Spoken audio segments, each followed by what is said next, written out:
This might actually be the fastest that I have ever brought somebody back to this podcast. Oh my gosh. Everyone, say hello to Zoë Dew. She is back. I'm back, baby. When your email landed in my inbox to be like, I want you to come on again, I was like, oh my God, I feel so honored. Because you'd said before, if I like you, I'm going to invite you back. And here I am. So you like me. You really like me. I do really like you, Zoe, but also, again, I feel like this is the fastest that I've ever had someone back because I have several people that I talk to on a rotating basis. I mean, one of them is my business bestie, and we do it every quarter like clockwork. But there are other people that I invite back maybe twice, a year, maybe that they've come back every 18 months. But you're seriously the first person that I think has returned in less than 6 months. Wow. Amazing. Well, I mean, that's also because I've got super specific on what I'm doing now. The last time I came on, I was kind of dipping my toe in the thoughts about data and kind of being really mid about it. And now I'm so zoned in on what it is. I have a load of different things to say now. So I was really pleased to be asked back. I mean, it's really hysterical, though, that you say that because I feel like you're saying the same things over and over again, but that's probably because I understood perfectly where you were coming from the first time. And so I'm not someone that you have to, explain where it is that you're going because I already know and I already agree. And I'm like, yes, let's talk about this more. Yes, I think probably when I came on last time, I had just started exploring the ideas that I now talk about all the time. And I think I hadn't named it. I hadn't put names to the people. I hadn't established a pattern to use every single time. It was very much like, this is what you should be doing. Why is no one doing it? Here's the mechanic of how we can make that happen. Whereas now it's like, no, these are the people. This is the thing. Here's what you do. It's so much clearer. And so, yeah, I think we are obviously very similar, as we've spoken about before, in terms of what we think and what we know. But for people who are not in that world of basically, let's be honest, systems thinking and pattern recognition, it's so alien that it's like, well, it sounds good, but that won't work for me. And so, yes, I am having to say it all the time, but I'm getting clearer every time I say it. So that's all that matters. Now, everyone, you guys know I'm in the middle of the sales series. Zoe is here to kind of wrap this series up because everybody previous to this, Kelsey, Chelsea, Seals, oh my gosh, that's hysterical to say all their names at the same time. All three of them were basically giving you information on what to say to your wider audience. And so I specifically brought Zoe on this series to wrap it up and say, okay, but what if you need to actually target and talk to the people who have already paid you money? And so I am just going to put a plug in here really quick. Zoe's last episode was episode 266, and it launched in December of 2025. You do not need to listen to that episode in order to get goodness from today. But if you're listening to Zoe and you're like, yeah, she really makes a lot of fucking sense, you should probably go listen to that episode because it was really good. Because you guys know I wouldn't have brought her back if it was shit the first time that she was on here. So, I mean, add it to your queue, give it a listen. But today, we are going to dive into the retention part of the 3 R's that I am constantly talking to each and every one of you about inside of your offboarding process. And that is, why are you leaving money on the table from the people who just paid you? And so this is what Zoe's expertise is. So Zoe, first of all, why are we targeting our past clients in this way?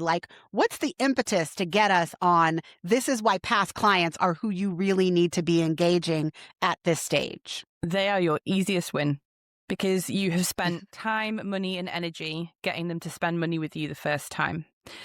Some people, I'll give you an example. Someone got in touch with me yesterday wanting to work with me. I've known her for 3 years. It's taken me 3 years to get her to the point of wanting to work with me. And now that she is, I know full well it will not be another 3 years before she is my client again. And we spend all of our focus looking outwards at who else is out there, who else can I acquire? In the corporate world, that's what it's called, acquisition. How can we bring people in? But actually, if you want some stats, I'll give you some stats. It's a very well, sure. It's a very well trodden stat, but it's 5 times more expensive to convert someone who is new to you than it is to convert someone who is already in your world. And actually, especially your clients, how many clients do you actually need to be fully booked? How many clients do you actually need to be servicing at any one time to have a full roster, to have a wait list that's, an active wait list, presuming that you're not launching group programs, etc. And actually, when you break down what that number is, the likelihood is they are already in your world. You didn't finish with them the first time. No one is a one and done, especially when you're when you're a service provider, especially when you're building things out or when you're solving one problem that they have. If you build a system that sorts that one problem, for instance, and I know not everyone's building systems, but if you build a website or if you create a brand for one iteration of a business, that problem that they had will be solved for however long that problem is solved for. But they grow and their business evolves and their focus adapts and what they sell changes. They will be needing a update on a brand or a new website, or a completely different business will bloom out of whatever they're building. And it is so much more likely that they will want to have the person that they already know, they already like, they already trust, and they've already spent money with sat in front of them, solving that new problem for them. I feel like the part that everybody misses is when we say this, it sounds really good, Zoe, right? It's like, oh, well, yeah, I should just invite them to spend more money. But then the clients that I work with are always like, yeah, Coley, let's speak specifically to family photographers first, and then I'll kind of give some other examples. But like family photographers in particular, everybody thinks people only want photos once a year, or some people do it every other year. And so when they tell me this, I'm like, yeah, but having that idea in your mind, even if I would fight you on whether or not that's actually true, are you actually doing the work to bring them back the next year? Or are you basically putting it in their lap and saying, I'm here if you need me? And that's all you're doing. Yeah. So like for someone who doesn't have that 1-year cycle in mind, like let's say that you do brand photography or you do design websites or you write copy. I think the first step is figuring out what that cycle is. Like how long is what you did for them the first time going to last? But like, what's your perspective on that? I think that's quite a linear way to approach it, of thinking, okay, well, what's the next thing that I can do for them? But there are 4 other ways that you could also look at it. So the one that springs to mind the 4 ways aren't appropriate for every person. I just want to make that really clear. A lot of people that I work with work in the wedding industry. So photographers, fit into that bucket. I used to work in the wedding industry, so that's why I've got a lot of audience in that world. Where I would be going with them is thinking laterally across every person that they know. So who are the referral partners for that person? And I know referral partners sounds like a really wanky way to call like friends and family, but the way to answer your question, the way that I would approach it is, okay, so you've got a yearly cycle. Number one, you're correct. Thinking they'll come back to me when they're ready is a really passive way of doing sales. Well, you're not doing sales. It's just a really passive way to exist in business. Object permanence exists for people as well as things. So if you are not in front of them, in front of mind, and having conversations with them regularly, then you are not going to be the thing they're thinking of booking. The referral partner piece is that if they were a perfect client for you, if you loved their family, they, paid on time, they gave you feedback, they did everything that they should do, the likelihood is that their friends and family will be of a similar ilk to them. So how can you incentivize them to send more people your way, as well as booking them again? So then you are multiplying the opportunities from every single person. The third thing is, a lot of people think that they have to lead with them at the center. So for a photographer or a website designer or someone who works, books their time out to complete a project, a lot of people will lead with, my next availability is June, or the next slot I have to work on a project of this kind is then, or, I'm booking 4 weeks out. And that's a really redundant way of approaching these conversations because you're making it about yourself. No one cares. Literally no one cares about you. You are not top of mind for anyone apart from yourself. So the way to lead with things, so if you are a family photographer, maybe they do a pumpkin picking shoot every year, like as their kids grow up. So I would be looking and going, in maybe February. Okay, well, what's happening in spring? Like, how could we make it so this becomes a biannual activity?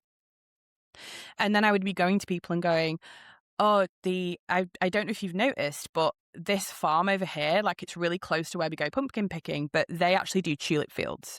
And I'm thinking about producing like a bit of a session around the tulip fields. Would that be something that you would be interested in? Or is there something else that you always do in spring that warrants having photos taken, or, something like that? Or just making it about them, leading with curiosity. Because what I find is a lot of people are put off these conversations thinking like, oh God, I don't know what to start. I don't know what to start with. I don't know how to even bring up, anything that I'm doing. And my answer to that is don't. It's literally not about you. No one cares. It's about them. What are they up to? Where are they up to in life? What's going on? And then start the conversation from there. It will flow naturally. And that sooner than you think, an opportunity will come up for you to suggest working together again. Absolutely. And I think that one of the things that you are talking about in your current sprint and that you just talk about on your own podcast is making sure that you are actively keeping a list of past clients and identifying when it might make the most sense to work with them again. But I think that the problem that a lot of people have is that they're not thinking about this as a system. They're thinking to themselves, oh, I have low bookings this month. What can I do? Who can I go back to that's paid me in the past that I can reach out to now? Instead of actually making it a fucking system where you do it as part of your process to reach out to people on a regular basis to, again, find out what it is that they're interested in. I mean, I think brand photographers, in my opinion, because I have been like working with so many of them recently, that is, they need new photos for their business. So what's going on in your business? When is your next launch? Are you launching a podcast? Like, tell me what you're currently doing so that we can decide if you need additional updated photos for that thing. And so it's what I love most about you, Zoe, is you need a list. And guess what? You should be updating that list on a weekly basis, on a monthly basis, so that you are not doing this kind of reach out, this kind of marketing when you are starving. You are doing it when you are thriving to actually keep your calendar full. Mm-hmm.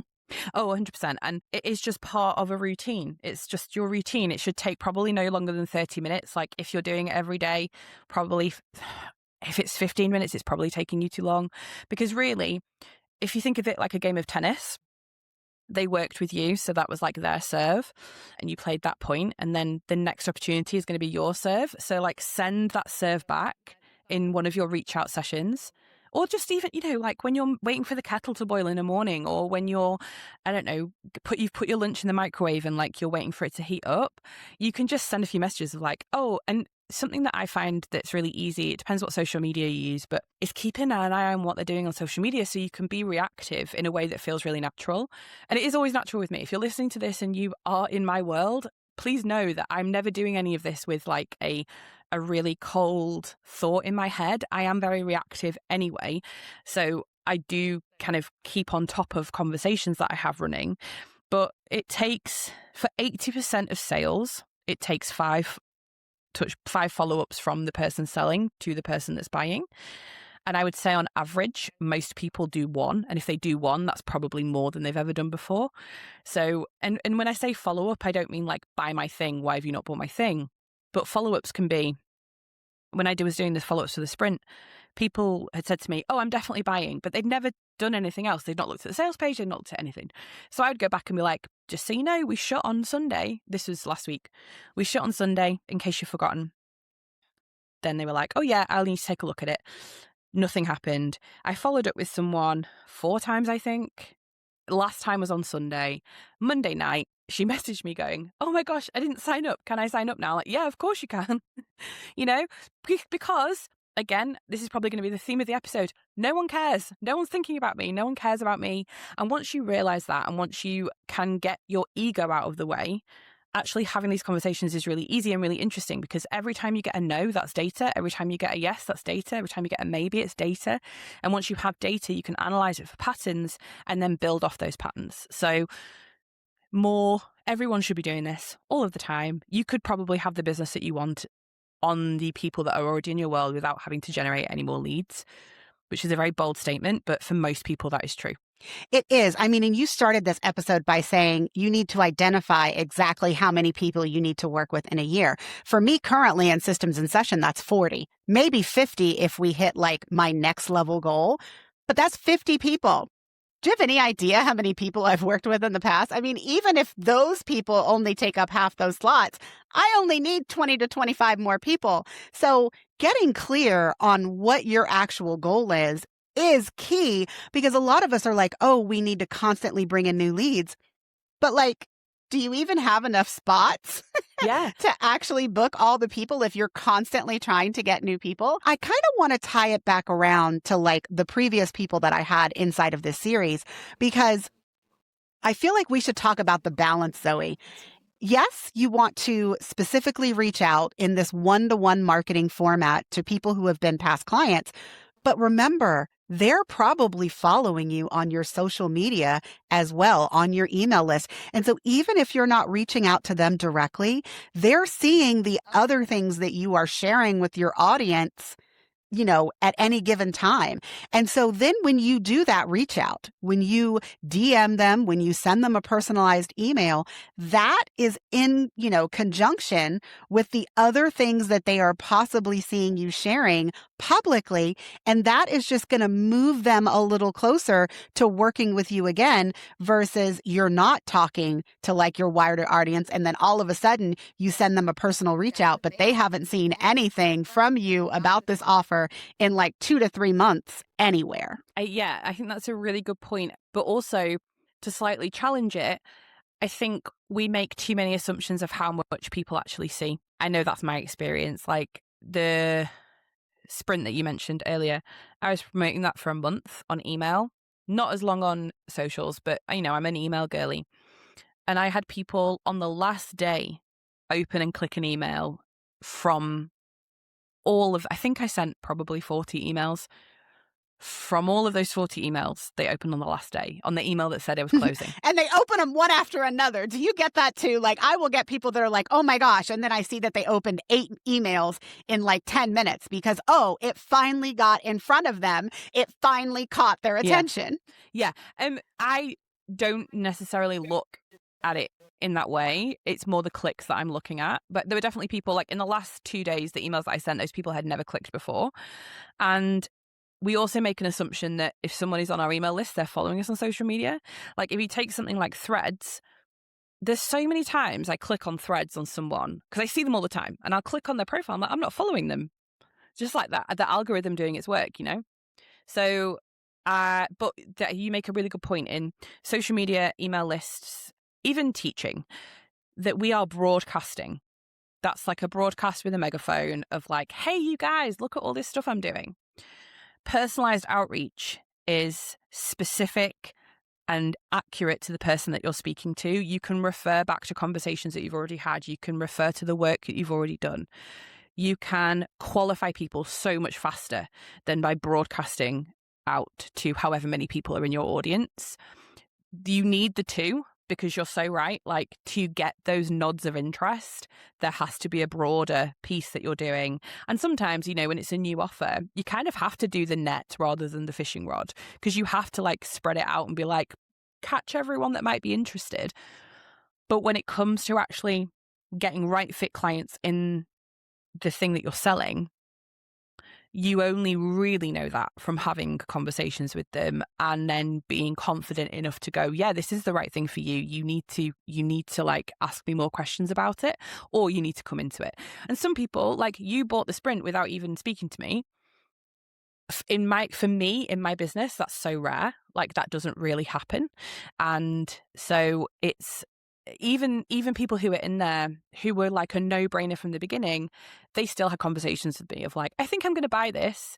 And I was like, okay, cool. Like, I think it'd be great for you. Here's the reasons why. And then 2 weeks later, they still hadn't joined. So that gave me a reason to be like, hi, did you know this is closing? But equally, a lot of my audience, like, again, this is very personal to me, but a lot of my audience are neurodiverse.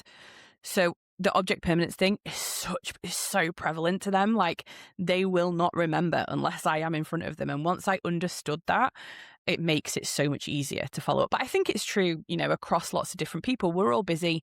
We're all overwhelmed by everything that's going on in the world. So actually, if someone comes and knocks on your door and goes, "Hi, I've got this thing, it would be perfect for you. You don't even have to think about it. Here's everything it's going to do." What a gift. That's so helpful. It is. And first of all, Zoe, yeah, I didn't talk to you before I bought the Sprint, but I have talked to you multiple times. And so I know. didn't need to have another No, I conversation know. with you. That's number one. Number two, it's so interesting what you said about the follow-ups, because I make that same argument all the time about getting somebody to hire you the first time. So in other words, they're not a prior client. They filled out your contact form. They sent you a DM, whatever it was that they did to start the conversation. And then, you chat, you realize that they're a good fit, you make the offer in the form of a proposal or a sales link, and then they don't buy. And I'm constantly telling my people minimum of 3 follow-ups, and you can automate them if you want. I mean, today we're talking about one-to-one marketing, not the same as automating them. But in general, I just want to say how aligned these two things are, because not only do you have to do the follow-ups with the first booking, you might have to do them for the second and the third. And then it's clear that it has nothing to do with whether or not you're the right fit for them. You were already the right fit for them. They paid you the fucking money. Now you're trying to get them to pay you again. And if it still takes the same level of follow-up, that is not about you as the business owner and your offer. That is about how busy people are. And that at this stage, as you said, the object permanence, but also just the world is fucking noisy right now. There are a lot of things that people are paying attention to. And so once again, I say it is your responsibility as the business owner to continue to follow up if it is something that you actually want to work with them on again. I mean, you can't just say, "Hi, I'm here," and again, just leave them open to come hire you when they're ready, because that's just not how things work. No one's going to wake up and go, "I want to spend some money today. Where can I go and spend some money?" Unless, I did actually do that last week, but that was the first time ever that I've gone, "I want to hire a copywriter. Who is a copywriter that I can hire?" That's the first time that I've ever done I that. saw that. Yes. Yeah. Best thing I ever did, by the way. Highly recommend. But it's so, I'm not going to wake up and go, "I want to buy a course today. Whose course can I buy?" That's just not going to happen. So it's so important. And you're right. Responsibility is such a great phrase to use. The difference with people who've already worked with you is, in theory, they are lower hanging fruit because they already know the results that you can give them. They already know how good you are. You already probably have most of the onboarding information. It's an easier win, both for them and for you. So that's probably the only difference. But in terms of the amount of follow-ups it takes, or the amount of conversations, and also something else I wanted to touch on is when it comes to retention, I think sometimes we can get it twisted in terms of what retention means. For me, retention doesn't mean that someone is paying you constantly. It is not a retainer. That's really important. Yes. So retention is someone who is in your world and continues to come back to you to be a client over the period of time that you work together. So that could be, if we talk about photographers again, that could be 18 years. If they're a family photographer and they get shoots every year, that could be 18 years. You are still retaining them as a client. They're not going elsewhere. They're not choosing anyone else. They're not working with you anymore. And I think in the online industry, as we call it, it's sometimes encouraged that there is a fast turnaround. The people who are so hell-bent on growing their audience with new people all the time, I find, are people who are teaching or educating on beginner level things. And once those people have learned those things, they move on to people who are not teaching beginner things. So they constantly need a stream of beginner people. Whereas when you are providing a service rather than educating, often, as I said before, you evolve, they evolve. So there's always an opportunity to work together again, because you've both evolved and there's different problems. And when I say problems, I mean different problems to solve as a service provider. Yes. So when you are keeping a list of leads or keeping a list of people to keep in contact, like a little black book, your CRM system. For me, my follow-ups might be like, oh, I've spoken to today. I'll follow up in 6 months or see where they are in 6 months. It's not going to be a follow-up every week. Like that's just unrealistic. Yes. Yeah. So like you need to get it out of your head that this is like exactly what you said before, like doing it when you're starving is not going to get you very far because it's going to take a long time. But once you've got into that rhythm of that long time, actually, it means that you have a pipeline that is constantly moving and you can fulfill. I mean, and I can't remember who it was. It might have actually been Kelsey that said something about dialogue and starting conversations. But that's how I've decided to like take an approach to getting back in contact with my previous clients is every week, who can I contact to get an update? Now, whether or not I am immediately trying to sell them something or I want to find out how the systems that we built before are still working for them. I mean, it is about checking in. And I will say, I mean, a sales goal is there. Like, don't get me wrong. I'm not saying just check in to check in, although No. checking in sometimes is good. But like, there should be a balance. And like, even if you are doing like this free training or you know somebody else that's doing a free training that your client could use, I mean, just popping into their inbox and being like, hey, it has been 3 months. I would love to hear how this is going. Like I literally just did this week. A month ago, I got on a 1-hour strategy call with someone. First time she hired me. And I set up her mini brand session scheduler so that she could automate the booking process. Well, I did another one yesterday and I was like, oh, I should check in with Susie and find out how her thing went. Sent her an email just saying, hey, I know that you've already booked the event. Like, how did the systems treat you? Was it easy to use? Blah, blah, blah. I mean, she responded. She said, it was awesome. She also added in all on her own, when I'm ready to tackle my systems, I will be back. That left the door open for me to contact her again in the future and just be like, hey, I mean, we're approaching a new season of business, a new season of life. How are your systems treating you? Or if I know of anything else that's going on that I think she could benefit from, I will put it in front of her. A lot of this is about having fucking conversations and building relationships with the people that have already hired you.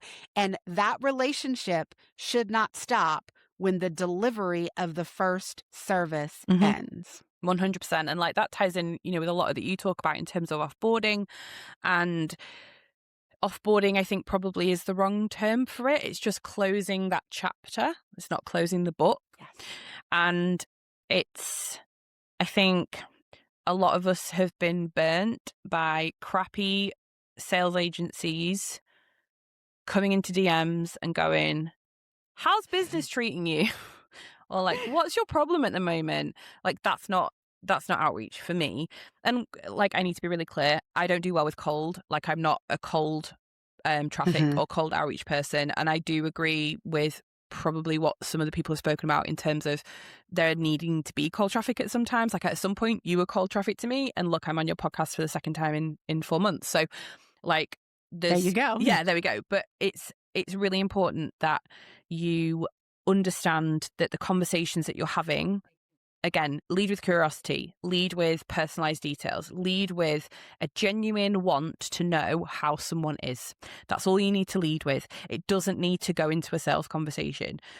At very least, these people that you're approaching, even if they're not ever going to be your client again, if you show up in a way that's authentic and being a good service provider, then the likelihood is they're going to refer you to someone else, or you're going to refer them business because you have a knowledge of what they do now. So you're building your network of being able to basically run your business without ever having to advertise again. Like that's the dream of being able to have a past roster of clients who keep you booked and busy, and you don't need to bother with any of the other stuff. That's my dream anyway. It was my dream, and I actually did achieve that as a photographer. I mean, I used to talk about this. I don't really talk about my photography anymore as I don't currently do sessions. But back in the day, every year I would get new clients, and most of my clients came from Google. So, I mean, I wasn't running ads. I was just putting out content. They were contacting me. My inquiry booking process was very smooth. And so I was actually closing a lot of my leads. I also offered a very particular service that not a lot of people around here did. So it did make me like very unique.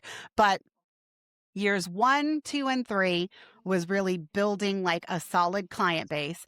And then I would say years 4, 5, and 6 were when some of the people were coming back, but not everyone. But then, then the referrals started coming in. Then I started getting people who were coming to me that were saying, "Oh, you took so and so's pictures. I would like these pictures of myself." And, my clients were also doing some of the heavy lifting. I promise you, there's this one family, every time I photographed them, I could tell when she shared the photos on Instagram because I would have no fewer than 3 inquiries from people who knew her that would see the photos and be like, "Oh my gosh, like I didn't know that I could get photos like this." Because again, I don't take photos outside in front of the mountains. It makes me very rare here in Colorado that I don't do that kind of work. And so once people see it, they know that they want it. I also used to spend a lot of time and effort on getting the person for one session. And then especially if they were like having a baby, no, let's come back at 6 months. Let's come back at 1 year. And I feel like I'm constantly trying to tell people, no, there's value in basically building your roster to then fill your calendar with the same people over and over again. And it's not that you're never going to need new clients again. I mean, I currently have a client who is basically aging out of her current roster. So their kids are getting older. And, for the listening audience that doesn't know this, when your kids get to be school age, teenagers like Chloe, I mean, I'm not doing sessions every year. It's hard enough to get her to give me the one every 3. And so there is a natural drop off, as your family's children age. And so you are going to have to like go back to the pot and like restart. But again, don't overlook the value of the clients that basically brought you here because there are ways to continue to build that relationship and increase the lifetime value, even if they are not hiring you as frequently as they used to. 100%. So something that I would always argue with someone if they go, I'm a one and done, people wouldn't come back to me, is I used to work in the wedding industry. As I mentioned before, I was a venue coordinator. So I would sell the wedding venue. I would sell 180 weddings a year. I was really good at my job, really, really good at my job. And so I would argue, I always argue that if you think you're a one and done, you're not, because when I sold the wedding venue, I sold it to twin sisters, like both separate weddings over 6 months, like 6 months apart. I sold it to brothers, bridesmaids, uncles, aunties, best men. Because I sold it really well, number one, but number two, they would have such a good time attending that wedding that they would be like, I want that for my wedding when I get engaged. And I even had a groom come back for his second wedding with his second wife to the same venue that he'd got married at for the first time. So even if you think you're a one and done, every single person that you work with has a network of people, all of whom want what they've had if they've been treated right. And the other thing I was going to say is that I have 5 areas and conversations that you can start with people. The first one is a reach conversation, and a reach conversation is for the new people that are coming into your world. So for the new people that are coming into your world, it does lend itself more to the like, how are you getting on? What's going on type of thing. But actually, if you flip it round and take an interest in their business and what they're doing, so you can understand where they might be better to enable you to be a good referrer, a good connector, a good networker, you stay in their brain as someone who actually takes on board everything you say. Basically, it all boils down to be a good human. Just be a good human and good things will happen to you. And I know it sounds really trite and I don't want it to, but I mean, realistically, that is what it boils down to.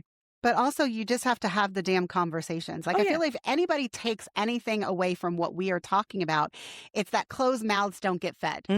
So if you're never going back, like if your clients are dead to you the moment that you deliver the service, you will never get a rebooking. Well, I shouldn't say never. You are unlikely to get rebooked. You are unlikely to get referrals because you're not front of mind. And so having these conversations, making sure that there is a system in your business for accountability to make sure that you are doing this in a measured way. I mean, like I said, I've started trying to reach out to at least 1 to 2 clients every week Mhm. just to check in, or even the leads that have come into my business Yes. and have, inquired, asked me questions, and then didn't end up booking.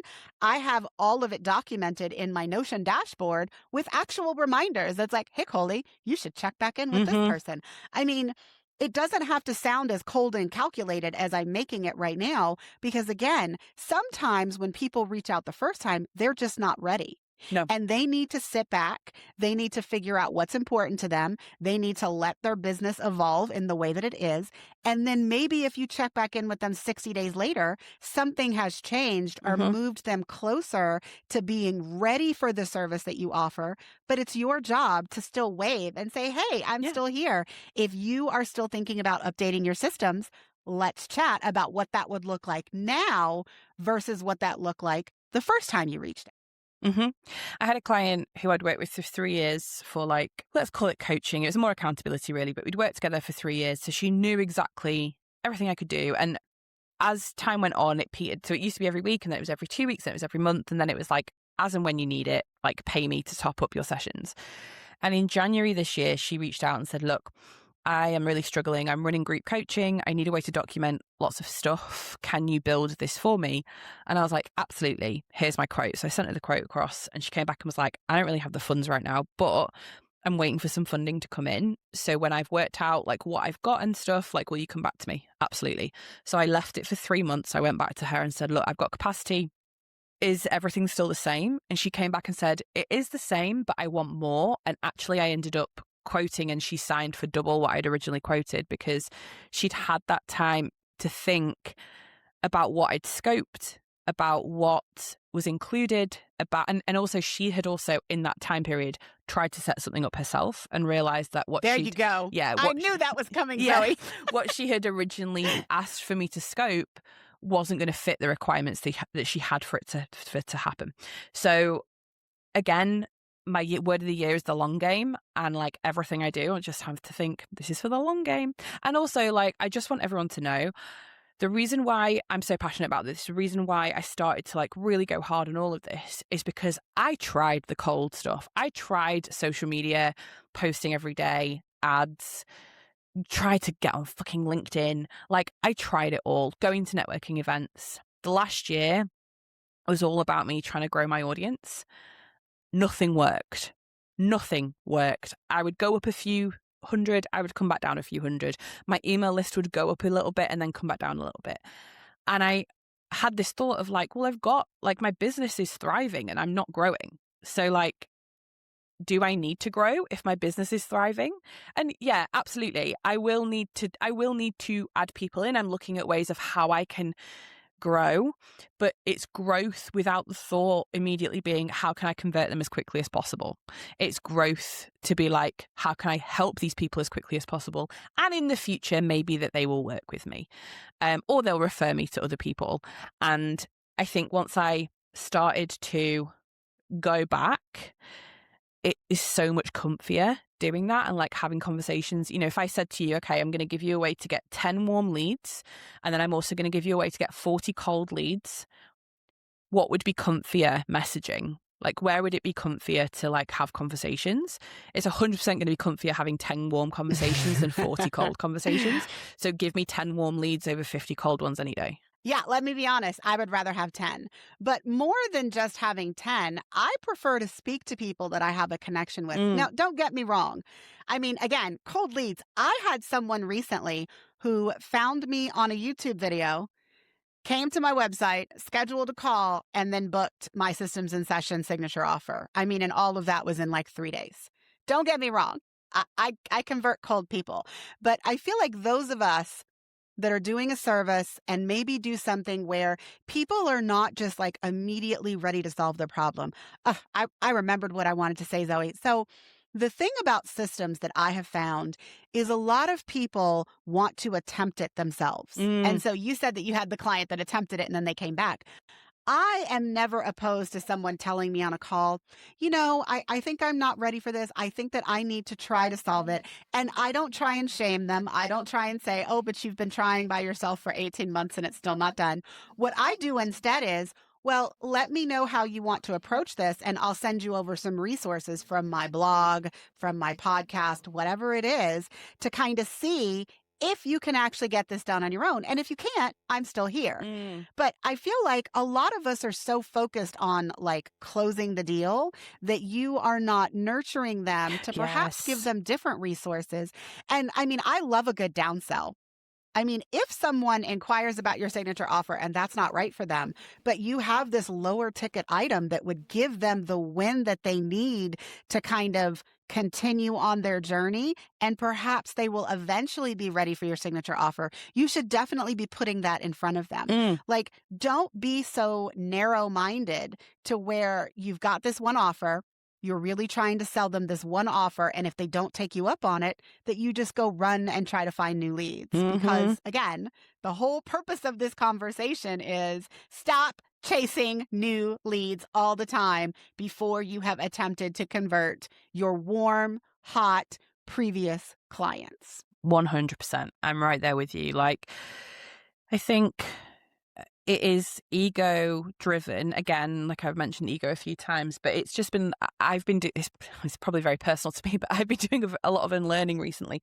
And I just had someone say to me yesterday, why are you doing things this way?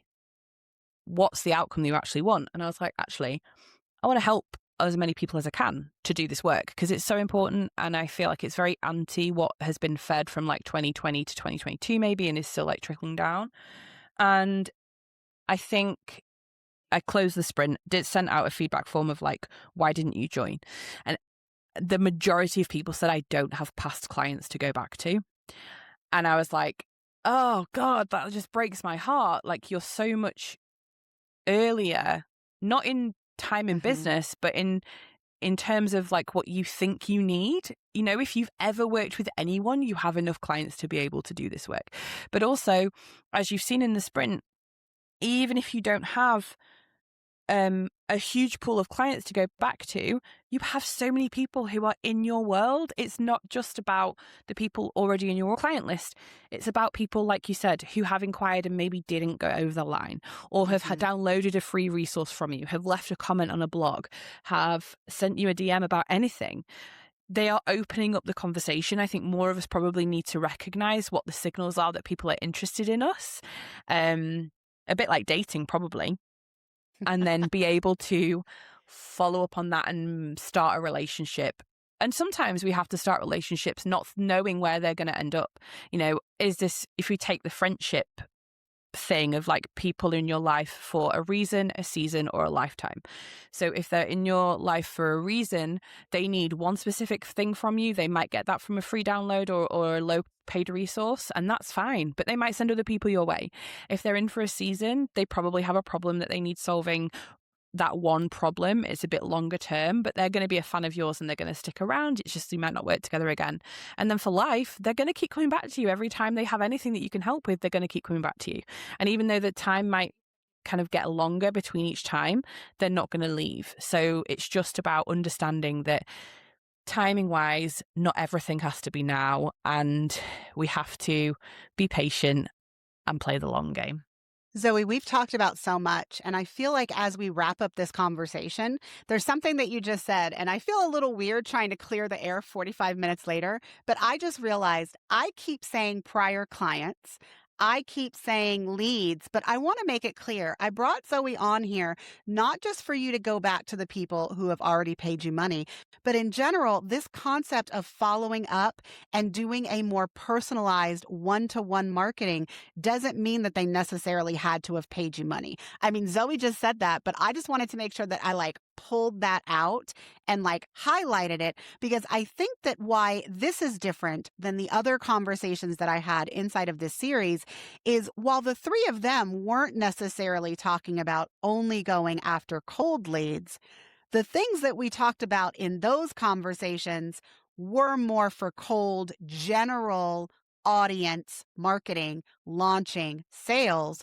But what I specifically brought Zoë on here to talk about was one-to-one. So regardless of the level of relationship that you have with the person that you are starting the conversation with, it is a one-to-one conversation versus the other kinds of marketing that I have talked about or that my guests have talked about inside this series. I'm sorry, I just felt compelled Well, to clarify this conversation before we head towards the door. No, it's all good. I think something that I learned quite early on was people can pay you in a few different ways. So they can pay you with money, so they can pay you for a service or whatever they're paying you for.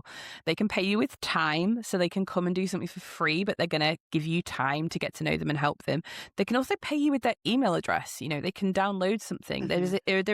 As long as there is an exchange, for me, most of the time, it doesn't really matter if they paid you or not. I would still class them as a client. I would still class them as warm if they have given you something in the return for you giving them something, whether that is time, money, email address, whatever it might be. So yes, it's people who are already in your world and you know them well enough to pick them out of a lineup or message them, however that might be, one-to-one. Very true. Zoë, if people are interested in learning more from you and perhaps getting in on the next booked sprint, where can they find out more information besides the show notes? I mean, I just want you to say it out loud so that they can hear it. So the best place is Instagram or Threads. My username is the same on both, Zoe R. Dew, ZOERDEW. I am just writing a new download that will be available very soon, probably will be available now. As you're listening to this, that will go through the diagnostic I use to categorize what people are in your life and then the conversations that you can start with them. The best place to be is on my email list to find out about anything that I do. I generally market to my email list most. I'm quite hit and miss with social media. As soon as I make big money, the first thing I'm outsourcing is social media because it takes me so long to do everything. But I yap on stories all the time and I'm very I talk about not business on Threads. That's pretty much it. I mean, and I only get your side of Threads, so I thoroughly enjoy it. Okay, Zoë, thank you so much for being the last minute addition to this series because I really do love the part of the conversation that you have brought in. Listening audience, again, I tell you this all the time, but now I have another expert on the podcast to reinforce the things that I tell you all the time. You should be keeping a list. You should be having conversations. You should be reaching out. And there is nothing that someone else is going to put on you to tell you that you are following up too much. You are being too salesy. If you're not doing it, you will never know the benefits of actually doing this kind of one-to-one reach out in your business. And then I will just fucking feel sorry for you. All right. That's it for this episode. See you next time. Bye.